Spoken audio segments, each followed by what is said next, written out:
Welcome to Scripture Adventures, where we seek the wisdom of God like silver and search for it like hidden treasure.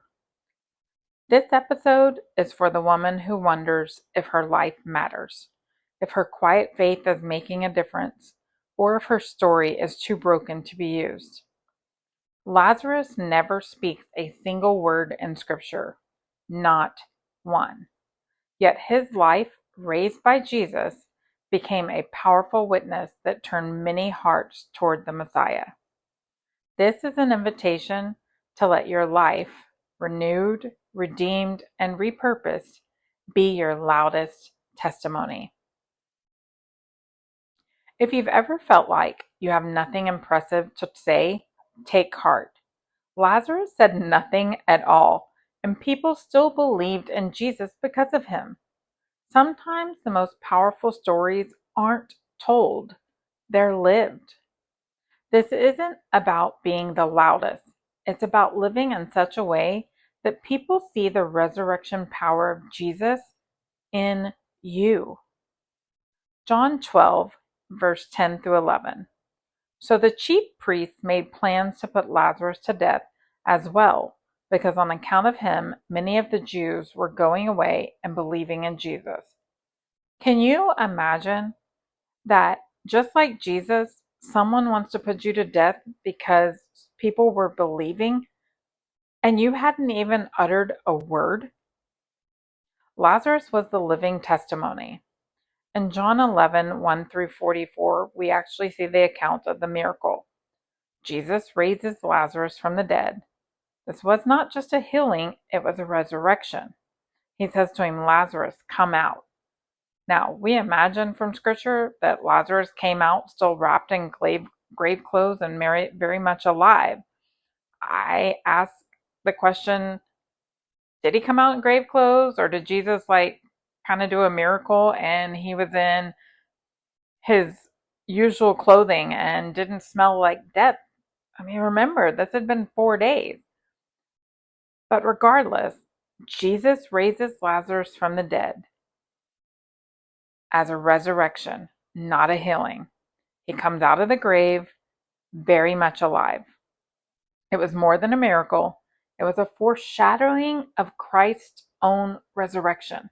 It was one of the things that the people of Jesus' time were looking for, a sign that would point toward the person being the Messiah. This was one of those moments. And Lazarus becomes a preview of the gospel. In John 11:25, I am the resurrection and the life. Whoever believes in me, though he die, yet shall he live. It was one of the most powerful I am statements Jesus ever uttered. And again, he uttered this to Martha, Lazarus' sister. But it was all in a conversation about Lazarus' life. In John 12:2, so they gave a dinner for him. Martha served, and Lazarus was the one reclining with him at the table. Pay attention to this. You've been raised from the dead. This was something that was foreshadowing the coming of the Messiah. People are now wanting to put you to death. There's no spotlight. There's no speech. There's just Lazarus' presence. And it was powerful. Sometimes your loudest witness isn't in what you say, it's in the way you live. Let's look at 2 Corinthians 3, verses 2 through 3. The only letter of recommendation we need is you yourselves. Your lives are a letter written in our hearts. Everyone can read it and recognize our good work among you. Clearly, you are a letter from Christ showing the result of your ministry among you. This letter is written not with pen and ink, but with the Spirit of the living God. It's carved not on tablets of stone, but on human hearts. Like the believers in Corinth, Lazarus became a living letter.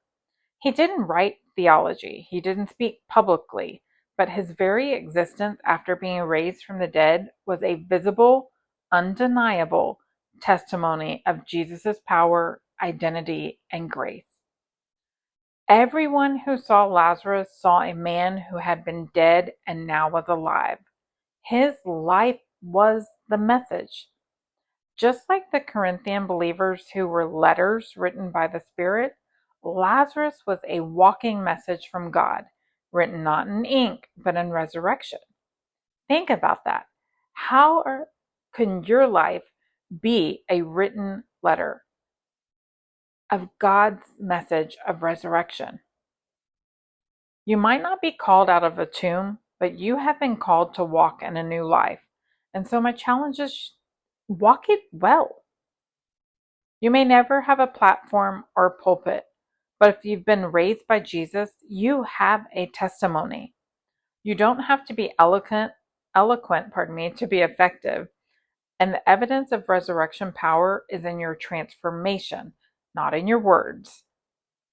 The same Jesus who called Lazarus out of the grave is calling you out of whatever has held you back, from shame, fear, complacency, feeling small, whatever it is.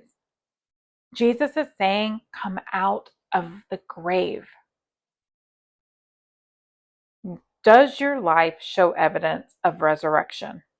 Are you willing to be used even if it costs something?